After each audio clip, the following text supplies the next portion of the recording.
Bismillahirrahmanirrahim. Welcome to session 2.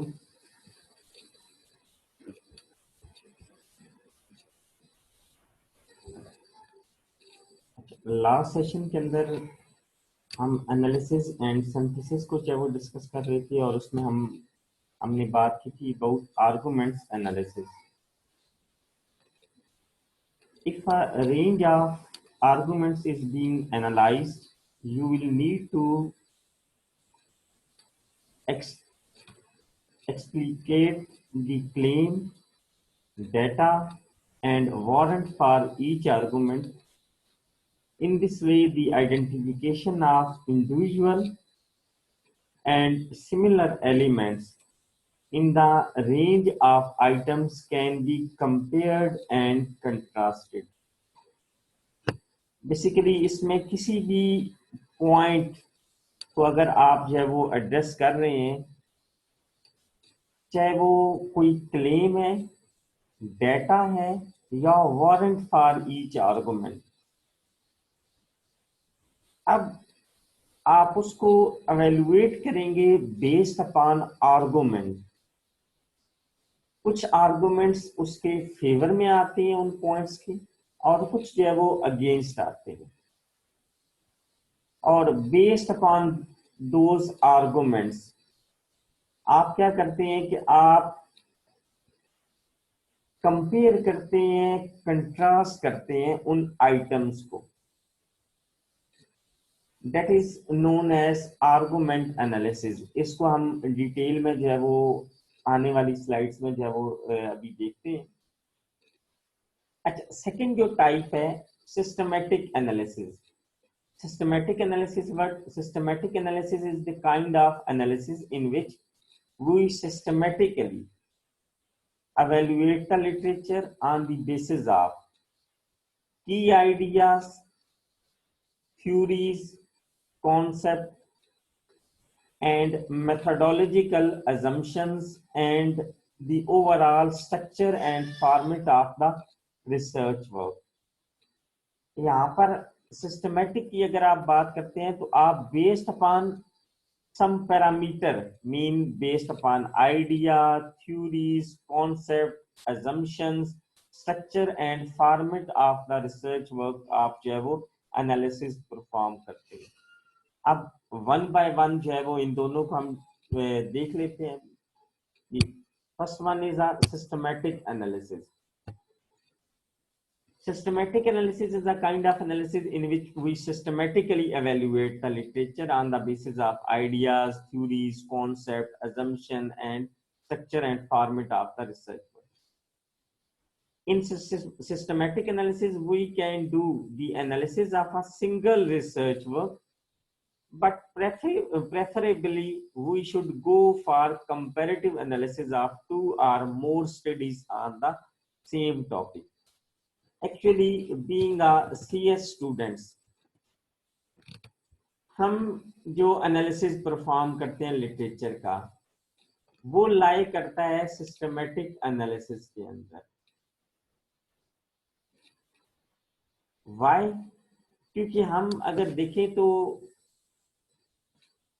आपको जब task assign किया गया आर्टिकल राइटिंग का, तो उसमें सबसे पहले तो ये कहा गया कि आप कोई प्रॉब्लम हाईलाइट करें, आइडेंटिफाई करें, और उससे रेलेवेंट आप लिटरेचर एक्वायर करें. और मेन एम्फेसिस इसी बात के ऊपर था कि जो भी आप आर्टिकल गैदर करें वो सम हो उसी प्रॉब्लम को एड्रेस कर रहे हो, एक ही प्रॉब्लम को वो आर्टिकल एड्रेस कर रहे हो, मीन के different solutions leading toward that problems, आप उनको लें और फिर आप उनका एनालिसिस जो है वो परफॉर्म करें.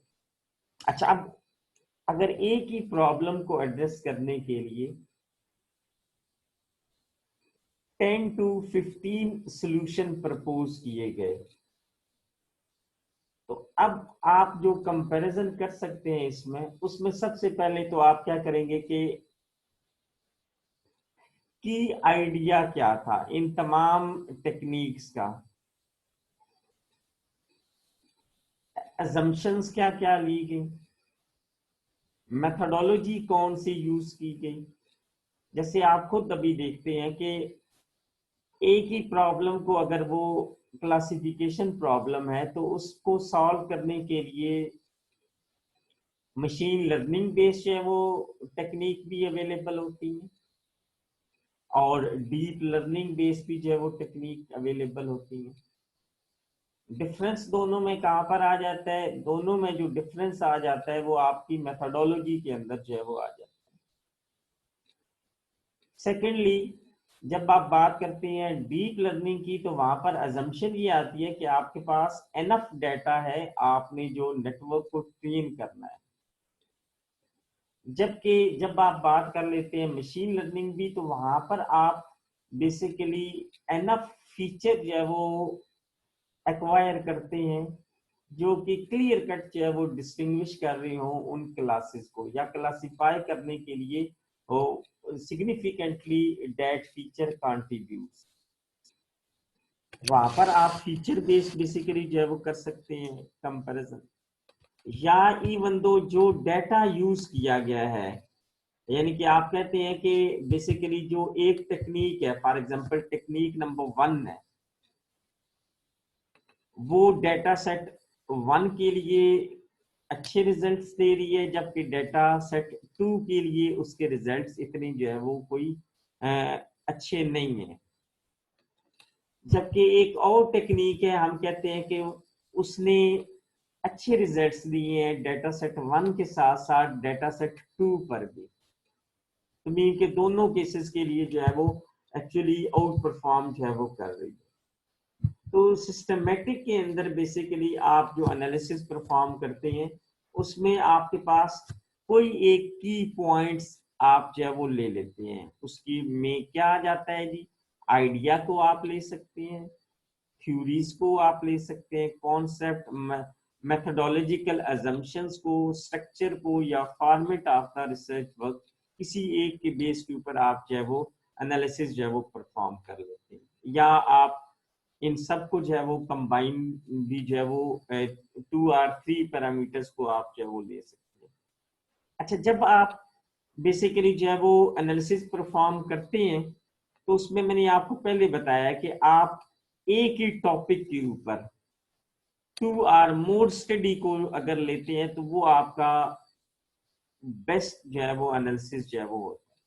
तो आप लिटरेचर रिव्यू या सर्वे पेपर जब आप देखते हैं तो उनमें भी वो क्या करते हैं, आमतौर पर सर्वे पेपर के अंदर जो है वो 40 to 50 आर्टिकल सेम टॉपिक के ऊपर जो है वो लेते हैं और फिर इन्हीं पॉइंट्स की बेस के ऊपर वो एनालिसिस जो है वो परफॉर्म करते हैं।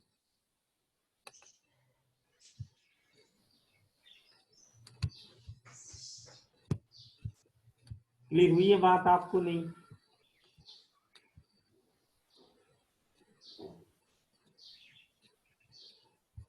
Yes sir. अच्छा, अब आपने जब इतनी आर्टिकल रीड कर लिए, अब आपने उन आर्टिकल्स में कंपैरिजन जो है वो डेवलप करना है। अब कंपैरिजन में जब आप बात करते हैं तो आप कंपैरिजन में कुछ कॉमन पॉइंट्स भी आ जाते हैं उसमें, और कुछ जो है वो उसके अंदर जो है वो पॉइंट्स जिनमें वो आपस में डिफर कर रहे होते हैं, डिफरेंशिएट जो है वो कर रहे होते हैं। तो एक्चुअली जब आप कंपैरेटिव स्टडी करते हैं तो उसके अंदर आपके पास कुछ कॉमन एरियाज भी आ जाते हैं और कुछ जो है वो ऐसे हैं जिनके अंदर जो है वो डिफरेंस ऑफ ओपिनियन भी जो है वो आता है, या एक पॉइंट जो कि एक आर्टिकल ने एड्रेस नहीं किया, सेकंड आर्टिकल ने उस एरिया को जो है वो एड्रेस कर लिया। तो यहाँ पर बेसिकली जब आप स्टडी कर रहे होते हैं उसके बाद जब आपने कंपैरिजन करना है तो कंपैरिजन में आपके पास जो है वो एक्चुअली कंपेयरिंग एंड कंट्रास्टिंग जो है वो आ जाता है। कंपेयरिंग एंड कंट्रास्टिंग में क्या चीज है जी? जी इसको रीड कौन करेगा? नईम अलवी साहब, आप काइंडली रीड करें इसे, मैं इसको एक्सप्लेन कर देता हूँ। नईम अलवी साहब, आवाज आ रही है आपको? चलिए नसीर अख्तर साहब आप काइंडली। जी sir. Comparing and contrasting. A common practice in the social sciences is to make comparison between the works and ideas of different authors. This usually involves finding common points of interest between definitions of main concepts, kinds of data collected, and the interpretation of findings. The practice can be useful in identifying common areas of interest and differing positions on similar topic areas. जी ये आप अब देखें तो Following figures, जी kindly, fol- जी kindly. ठीक, पर अब इसमें जी आप सर, देखें तो आप following figure, जी, एक मिनट जी रुकते हैं। अच्छा, इसमें आप अगर देखें तो जब आप बात करते हैं कंपेयरिंग एंड कंट्रास्टिंग की, तो फर्स्ट स्टेप हमेशा मैंने आपको जब आप लिटरेचर रिव्यू करते हैं और फिर उसकी समरी आप ओवरऑल काम की जो है वो डेवलप करते हैं या कंक्लूड कर रहे होते हैं, तो उसमें आप सम टाइम कैटेगराइज कर रहे होते हैं कि let's take the example of a classification problem.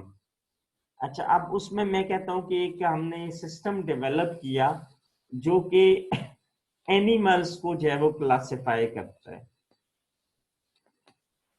कि आपका सिस्टम जो है वो एनिमल का इमेज लेता है एज अ इनपुट और फिर वो क्लासिफाई कर देता है कि आइदर दैट इमेज जो है वो आपके पास क्लास कैट से बिलोंग करता है, डॉग से बिलोंग करता है, बुफलो से बिलोंग करता है, काउ से बिलोंग करता है, लाइन से बिलोंग करता है। लेट्स अज्यूम कि आपने जो है वो 15 क्लासेस जो है वो एनिमल्स की जो है वो आपने ली। प्रॉब्लम क्या है? क्लासिफिकेशन, कि आपने एनिमल्स को क्लासिफाई करना है। नंबर ऑफ क्लासेस कितनी है? 15। अब यहाँ पर एक चीज आ जाती है, डेटा सेट, क्योंकि जब भी आप क्लासिफाई करना है, आपने अपने क्लासिफायर को ट्रेन करना है, तो उसके लिए आपने टेस्टिंग और ट्रेनिंग के लिए आपको डेटा सेट जो है वो चाहिए होगा। अब एनिमल्स के डेटा सेट एक से ज्यादा जो है वो अवेलेबल होंगे, तो पहले तो ये आ जाता है कि किस डेटा सेट के ऊपर आपने जो है वो उस प्रॉब्लम को एड्रेस किया, या आपने जो मेथड प्रपोज किया उसको वैलिडेट करने के लिए आपने कौन सा जो है वो डेटा सेट जो है वो यूज किया।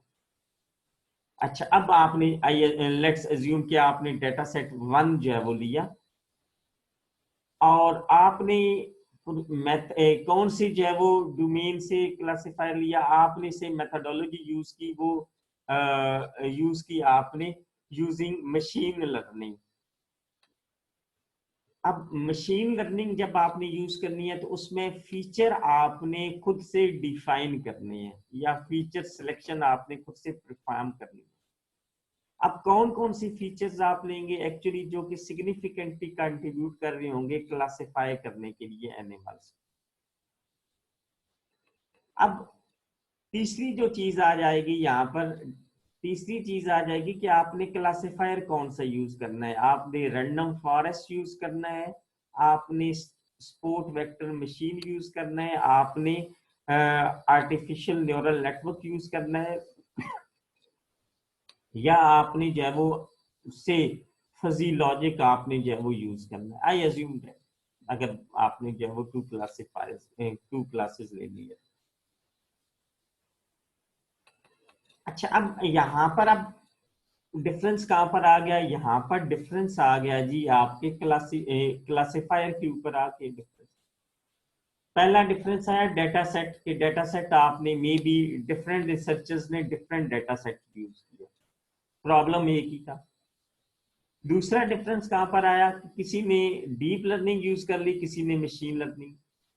अब अगर मशीन लर्निंग वाले जो पेपर्स हैं उनमें से किसी ने रैंडम फॉरेस्ट यूज कर लिया, किसी ने जो है वो एसवीएम यूज कर लिया, किसी ने न्यूरल नेटवर्क जो है वो यूज कर लिया, किसी ने नेव बेस यूज कर लिया, किसी ने केएनएन यूज कर लिया। अब फिर डिफरेंस आ गया कि जब क्लासिफायर को ट्रेन करना है आपने, तो आपने फीचर एक्सट्रैक्ट करनी है और वो फीचर जो सिलेक्शन जो है वो कौन कौन सी आपने फीचर जो है वो सिलेक्ट की है for the sake of classification. अब यहाँ पर आपके पास जो है वो एक लिहाज से वैरायटी जो है वो आ गई। तीसरा, अगर आप बात करते हैं डीप लर्निंग वाली साइड की, प्रॉब्लम अगर वही है एनिमल क्लासिफिकेशन की, आपके पास 10 पेपर ऐसे आ गए जिन्होंने डीप लर्निंग यूज की। डीप लर्निंग अप्लाई करने के लिए अब अगेन यहाँ पर आ जाता है कि किसी ने डेटा सेट 1 यूज किया, किसी ने डेटा सेट 2 यूज किया, किसी ने डेटा सेट 3 यूज किया और रिजल्ट उन डेटा सेट के ऊपर जो है वो दे दिया।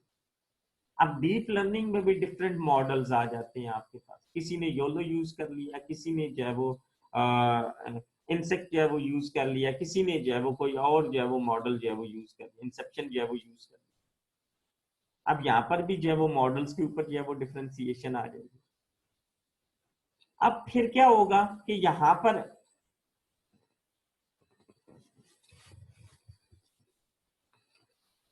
कुछ उनकी फाइंडिंग्स आ जाती हैं, जो रिजल्ट्स आए उसके ऊपर उन्होंने कुछ जो है वो अपने आर्गुमेंट्स जो है वो डेवलप करने हैं या अपना कुछ कंक्लूजन जो है वो डेवलप जो है वो करना है, वो भी जो है वो डेवलप करते हैं। अच्छा, अब आप जब इस सारे यानी कि एक ही टॉपिक है एनिमल क्लासिफिकेशन, उस पर वैरायटी ऑफ आपके पास जो है वो अगर सॉल्यूशन जो है वो एग्जिस्ट करते हैं, तो आपने उनको जब समराइज करना है तो आप पहली जो मेन कैटेगरी बनाएंगे बेस्ड अपॉन मेथोडोलॉजी, आप उसमें से 2 कैटेगरीज बन जाएंगी, कुछ डीप लर्निंग बेस्ड होंगी, कुछ मशीन लर्निंग बेस्ड होंगी। अगर अब आप बात आ जाती है मशीन लर्निंग के अंदर, मशीन लर्निंग में कुछ टेक्निक ने डेटा सेट 1 यूज किया होगा, कुछ ने डेटा सेट 2 यूज किया होगा, कुछ ने डेटा सेट 3, तो इसमें फर्दर आपने 3 जो है वो कैटेगरीज बना ली।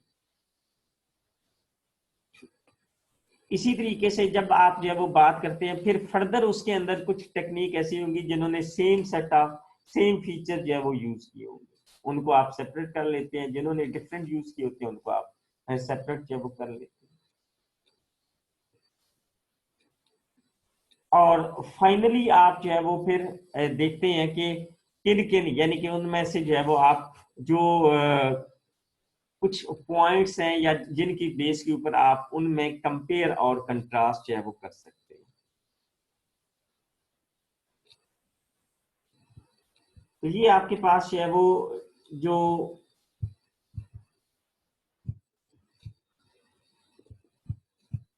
कंपेयरिंग एंड कंट्रास्टिंग है, उसमें क्या है कि involve finding common point of interest between definition of main concept. ये सोशल साइंसेस के लिहाज से कि आप अगर किसी भी पॉइंट्स की आप जो है वो कॉन्सेप्ट को डिफाइन करते हैं, डिफरेंट रिसर्चर्स ने डिफरेंट प्रोस्पेक्टिव से उसको जो है वो डिफाइन किया है। Kinds of data collected and interpretation of the finding. अब एक ही फाइंडिंग है, उसमें हर एक की इंटरप्रिटेशन जो है वो डिफरेंट हो सकती है, और जब वो इंटरप्रेट कर रहा होगा उसका अपना एक व्यू पॉइंट जो है वो होगा।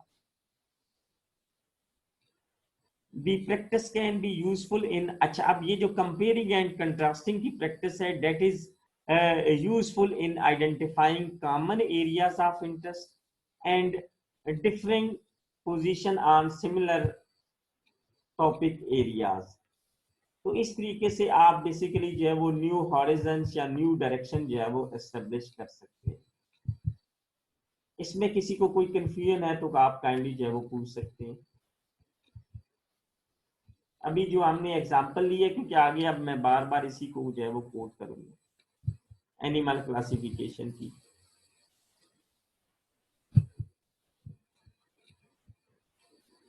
महासाब जाग रहे, सर सही है।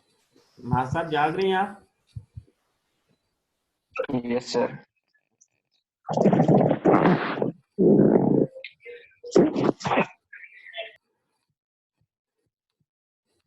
अब following figure point out the level of comparison and contrast. The point to note, however, is that comparing theories has inherent difficulty, mainly to do with the selection of criteria or or points of reference that are valid and comparable.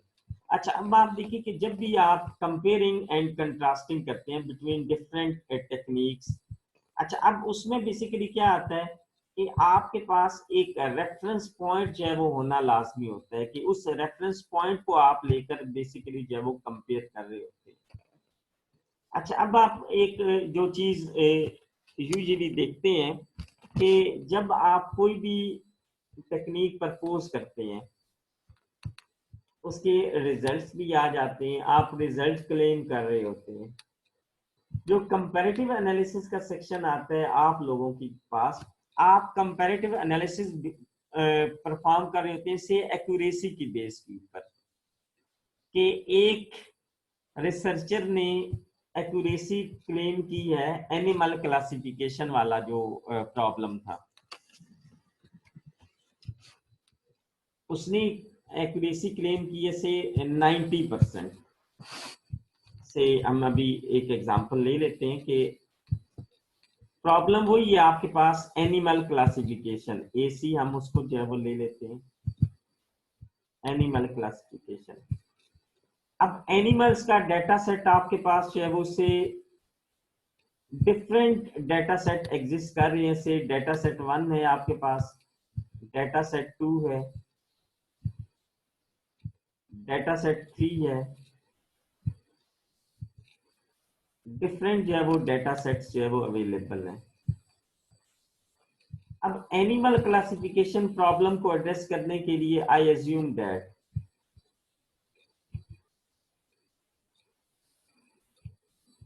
आपके पास machine learning based भी algorithms हैं और deep learning based algorithms हैं। Machine learning की अगर आप बात करते हैं तो इसमें आपके पास से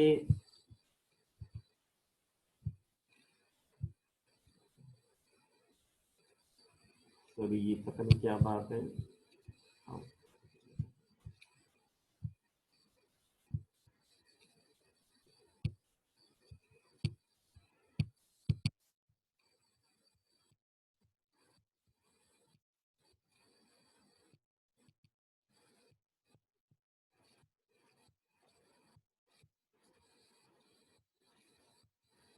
अच्छा जब आप मशीन लर्निंग की बात करते हैं तो इसमें से एसवीएम बेस एक मेथोडोलॉजी,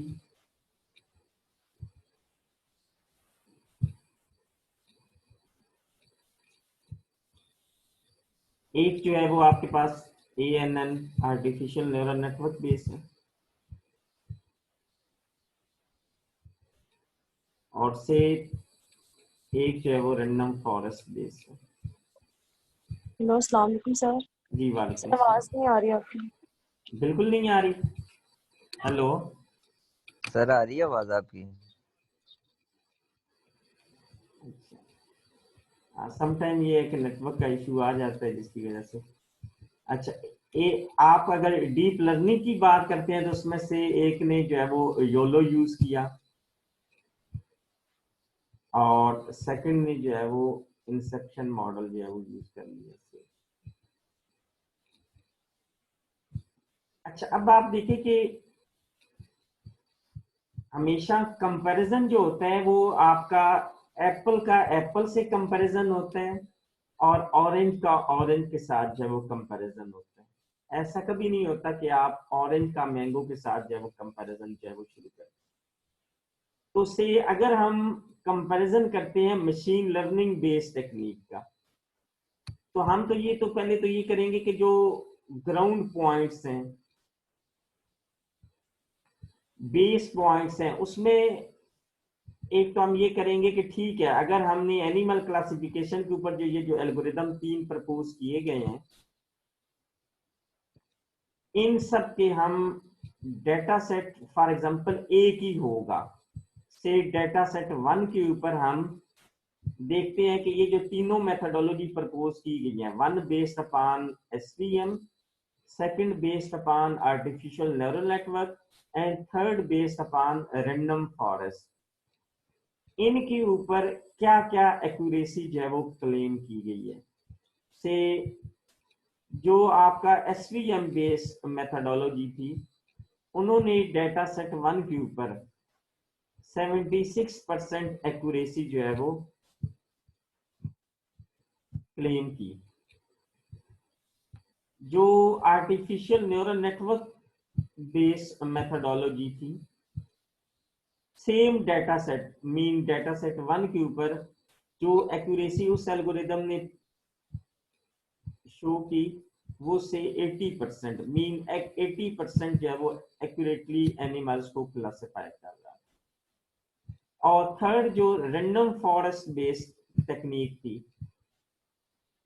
डेटा सेट 1 के ऊपर से 90% जो है वो एक्यूरेसी जो है वो रैंडम फॉरेस्ट ने जो है वो प्रपोज क्लेम की।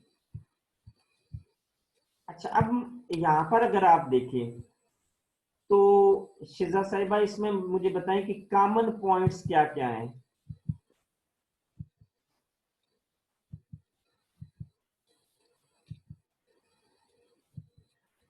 सर डेटा सेट कॉमन है।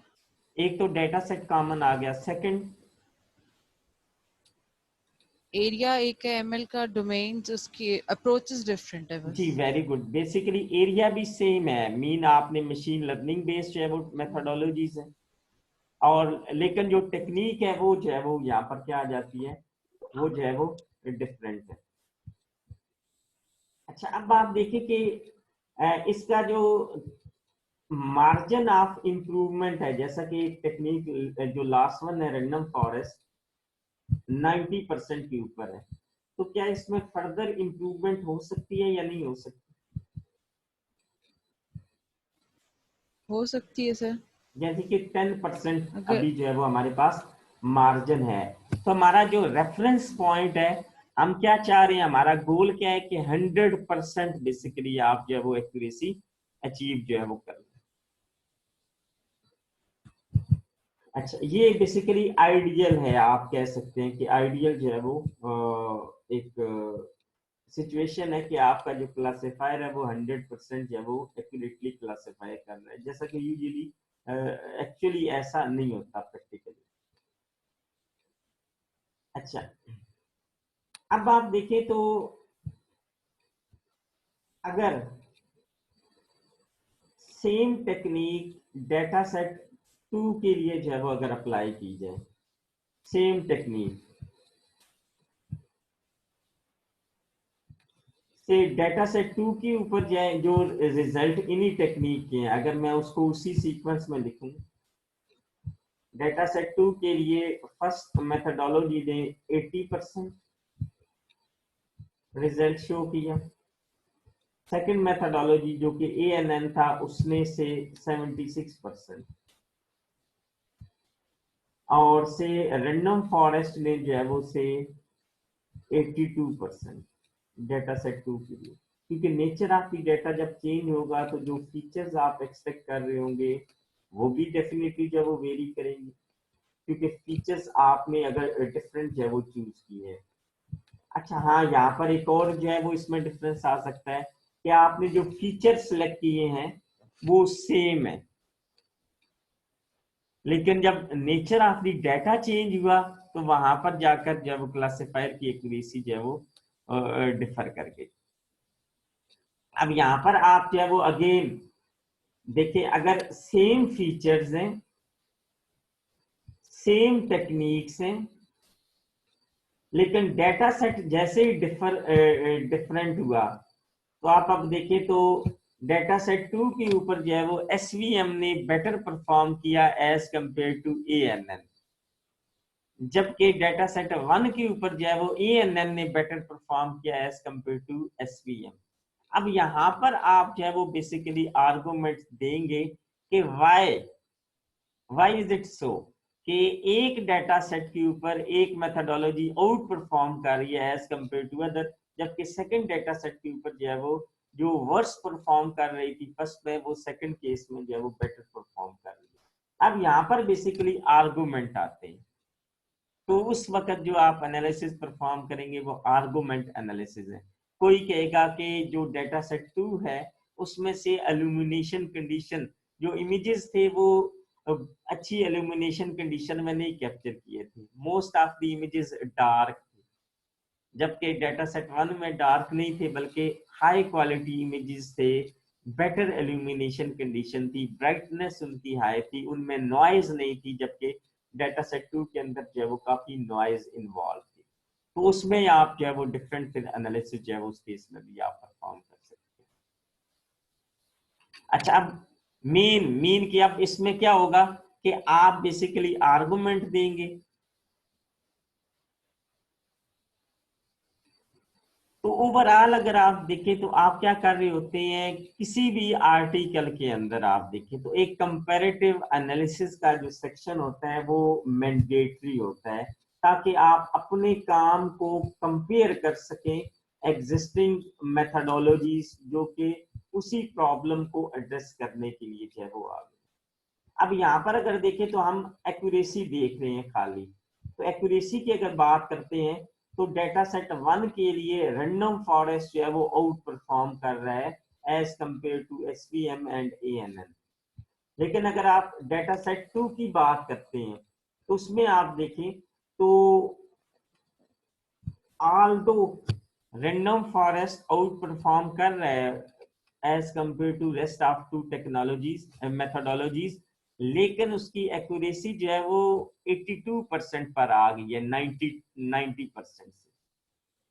अब इसमें भी आप जस्टिफाई कर सकते हैं कि रीजन क्या है कि क्यों इस केस में उसकी एक्यूरेसी जो है वो 82% है, जबकि डाटा सेट 1 में उसकी 90% थी। तो यहाँ पर अगेन आप डाटा सेट के ऊपर डिस्कशन बनती है कि ऐसा क्या था डाटा सेट 2 के अंदर कि हमारा ये जो रैंडम फॉरेस्ट का एल्गोरिदम है उसने अच्छा परफॉर्म नहीं किया। आप लोगों को क्लियर हो रही ये बात? ये जी सर। अच्छा, इसमें एक और कंपैरिजन भी हो सकता है। अभी तो हमने एक्यूरेसी की बात कर ली, तो सेकंड जो कंपैरिजन हो सकता है इसमें वो कंप्लेक्सिटी बेस के ऊपर हो सकता है, या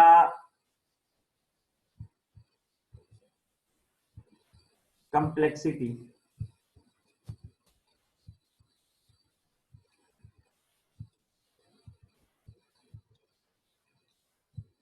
अच्छा, अब कंप्लेक्सिटी जब भी एल्गोरिदम्स की आप निकालते हैं तो आप बिग ओ नोटेशन के अंदर जो है वो निकाल सकते हैं। अच्छा, या एग्जीक्यूशन टाइम के लिए आप, यानी कि एग्जीक्यूशन टाइम जो है वो से एसवीएम का से कम है, एएनएन का उससे कम है, और रैंडम फॉरेस्ट का सबसे जो है वो हाई है। तो आप इस केस में भी आर्गुमेंट एक अपना डेवलप कर सकते हैं कि रियल टाइम जो प्रॉब्लम्स हैं उनको एड्रेस करने के लिए से जिसका सबसे शॉर्ट टाइम है, जो एक इमेज को क्लासिफाई करने के लिए कम टाइम लेता है, आप कह सकते हैं कि जहां पर टाइम कंस्ट्रेंट्स इन्वॉल्व है तो वहां पर ये एल्गोरिदम जो है वो बेटर परफॉर्म कर सकते हैं। तो आप यहाँ पर एक ये भी आर्गुमेंट जो है वो डेवलप कर सकते हैं। या आप जैसा कि nature of the data set की हमने बात की है कि अगर एक डाटा सेट नॉइजी है तो नॉइजी डाटा सेट के लिए कौन सा एल्गोरिदम बेहतर है, और जबकि अगर इमेजेस की क्वालिटी अच्छी है उनमें नॉइस नहीं है तो कौन सा जो है वो एल्गोरिदम या कौन सी टेक्निक जो है वो बेटर वे से जो है वो परफॉर्म कर सकती है। तो इस लिहाज से एक्चुअली आप जब कंपैरेटिव एनालिसिस जो है वो परफॉर्म करते हैं तो वहां पर आप बेसिकली जो है वो इन तमाम चीजों को जो है वो लेकर चलते हैं। आप क्योंकि अब आर्टिकल आपने काफी रीड किए होंगे, तो एक्सपेरिमेंटल एनालिसिस के सेक्शन के अंदर जहाँ पर कंपैरेटिव एनालिसिस किया जाता है एग्जिस्टिंग टेक्निक के साथ, तो वहां पर ये ऐसे डिफरेंट व्यू पॉइंट आपको जो है वो देखने में जो है वो नजर आते हैं। अच्छा, अब ये नेक्स्ट जो स्लाइड है इसमें अगर आप देखें कि 2 डिफरेंट जो है वो थ्योरिस्ट हैं, मीन के एक थ्योरी फॉर एग्जांपल ए है और सेकंड जो है वो बी है।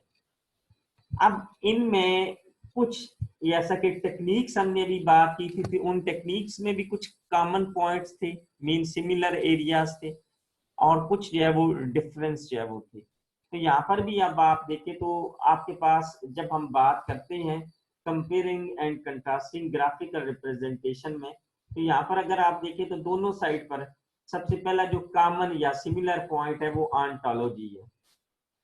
तो अगर आप उन तीनों टेक्निक्स को कंपेयर करते, जो कि क्या थी, ANN थी, आपके पास रैंडम फॉरेस्ट थी, और SVM थी, SVM। अब उसमें भी इसी तरीके से कुछ एरिया ऑफ डिफरेंसेस थे और कुछ एरिया ऑफ सिमिलैरिटीज थी। तो अगर हम यहाँ पर देखें तो यहाँ पर हम पहले अगर बता लेते हैं कि एरिया ऑफ सिमिलैरिटी, तो यहाँ पर आप जो है वो एरिया ऑफ सिमिलैरिटी के अंदर वो सारे पॉइंट्स जो है वो आप 1 बाय 1 लिस्ट डाउन जो है वो कर सकते हैं। और यहाँ पर area of differences, area of similarity जैसे कि शिजा ने पॉइंट आउट किया था कि उसमें अगर हम सेम डेटा सेट के ऊपर जो है वो इनको ट्रेन किया गया और वैलिडेट किया गया, सेम डेटा सेट। अच्छा, फिर उसके बाद अगर तीनों टेक्निक्स के अंदर या तीनों अप्रोचेस में सेम जो है वो फीचर्स यूज किए गए हैं, सेम फीचर जो है वो यूज किए गए हैं, और तीसरा यानी कि डिफरेंस ये हो सकता है इसमें कि एक को जो है वो रियल टाइम इन्वायरमेंट के अंदर जो है वो टेस्ट किया गया है, बाकियों को रियल टाइम इन्वायरमेंट के अंदर जो है वो टेस्ट नहीं किया गया। एक मेथोडोलॉजी के अंदर से प्री प्रोसेसिंग के स्टेप्स जो है वो इन्वॉल्व थे, दूसरी में जो है वो नहीं थे। तो यहाँ पर आप बेसिकली जो है वो एक कंपेयर एंड कंट्रास्ट जो है वो आप कर सकते हैं। थ्योरीज के अंदर भी आप जो है वो डिफरेंस इसी तरीके से उनको कंपेयर कंट्रास्ट कर सकते हैं। टेक्निक्स को भी आप जो है वो कंपेयर और कंट्रास्ट कर सकते हैं। इवन दो डेटा सेट जैसे मैंने बताई थी उनको आप कंपेयर कर सकते हैं based upon some points, mean के नॉइस की nature, illumination conditions, resolution of the images, या और कोई भी की पॉइंट्स आप लेकर उनके जो है वो आप आपस में कंपैरिजन जो है वो कर सकते हैं।